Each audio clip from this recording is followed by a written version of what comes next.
안녕하십니까. 평등 세상, 대동 세상, 함께 살아가는 세상을 꿈꾸는 까라TV입니다. 까라TV는 소외받는 자, 힘없는 약자와 함께 할 것입니다. 구독 꾹 눌러주시고 좋아요 꼭 눌러주세요. 발길에 짓밟힌데도 민들레처럼 강조드리고 싶은 게 이것입니다. 당해 행위의 목적 위반과 동기의 부정입니다. 지난 피고대님께서 말씀하신 3년 7개월 동안 도대체 대한민국에서는 전교조에 대해서 어떻게 했는가, 그 부분입니다. 이 자료는 뭐냐면 3일 전 한겨레 신문에 났던 기사를 갖다 올린 것인데, 이 자료에 유래가 있습니다. 국정원에서는 이명박 정부 2010년 이 사건 규약 시정 명령 시기입니다. 그 당시 국정원의 노조 개입, 노조 파괴 공작에 대해서 자체 수사 감사를 하게 됩니다. 자체 감사 결과를 해서 그 자료를 위에 보시면 2018년 국정원이 검찰에 보낸 수사 참고 자료, 검찰의 수사 기록을 제출합니다.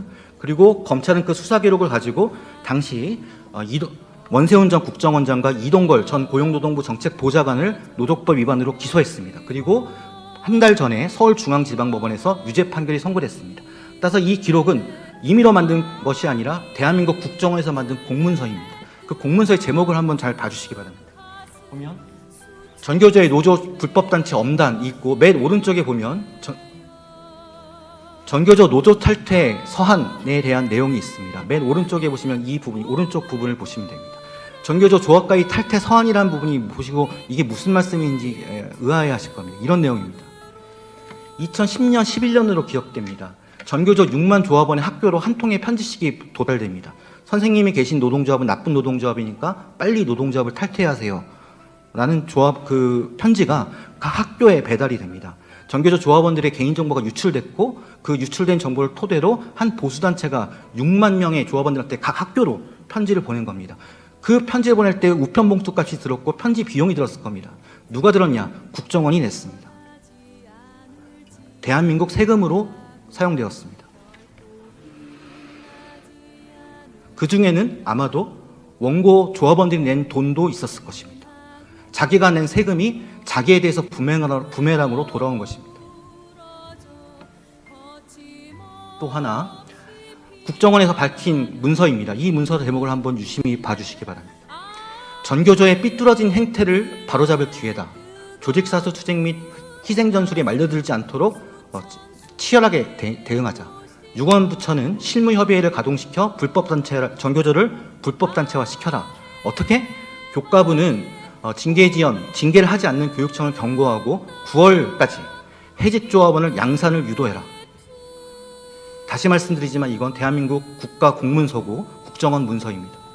또 하나, 고용노동부는 전교조 위원장 선거에다 조합원 교사들이 학기말 업무에 바빠서 신경을 없을 때, 결속력이 저하될 때 12월 중에 2차 규약 시정 명령을 해라.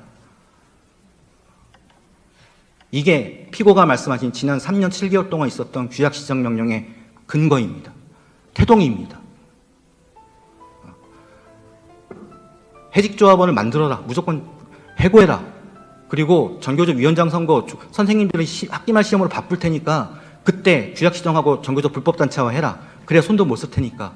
이것을 국정원이 국민 세금으로 그렇게 했습니다. 그게 이 사건 규약 시정 명령의 원형입니다. 또 하나, 노조 설립 취소 이후 국정원은 이렇게 말합니다. 전교조 불법단체임을 강조, 유사 노조 행위 차단, 교육청은 중징계 조치하고 사무실 보조금을 회수해라. 일선 조합원들이 조합원 이체 포기하도록 만들어라. 그리고 고용노동부는 노동조합 명칭 사용 시 관할지청에서 위반 행위를 조사, 제재해라 라고 국정원이 지시를 합니다. 실제로 이대로 이루어졌습니다.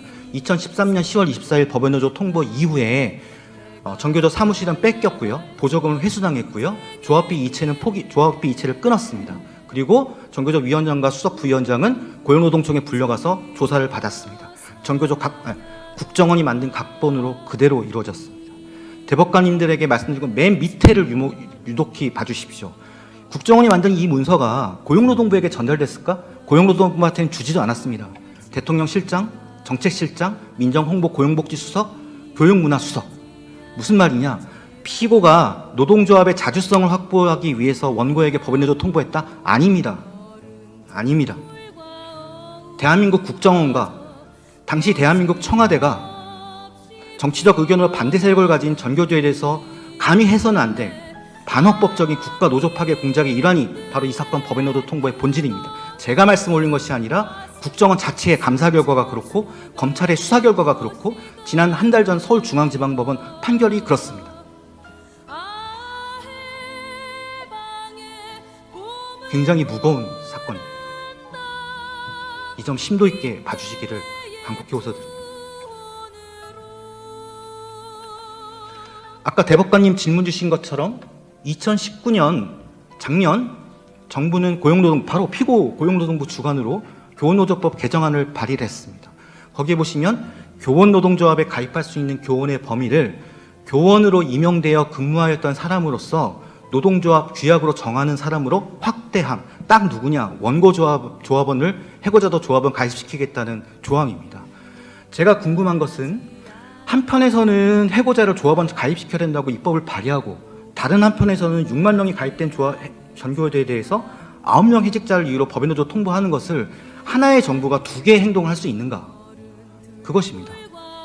따라서 이 법률안 제출만 보더라도 이 사건 처분 자체가 무리하다, 비례원칙에 어긋난다, 잘못된 처분이다라는 점은 정부 자체가 잘 알고 있습니다.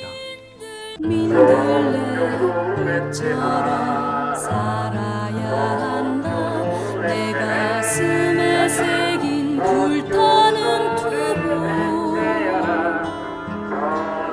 우수한 발길에 짓밟힌데도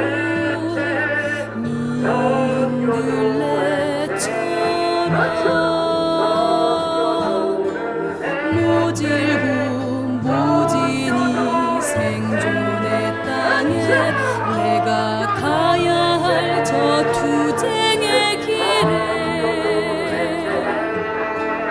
온몸 부딪히며 살아야 한다.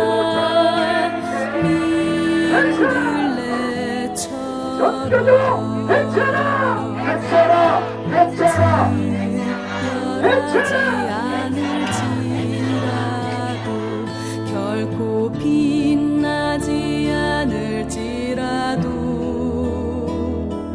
흔하고 너른 들풀과 어우러져 거침없이 피어나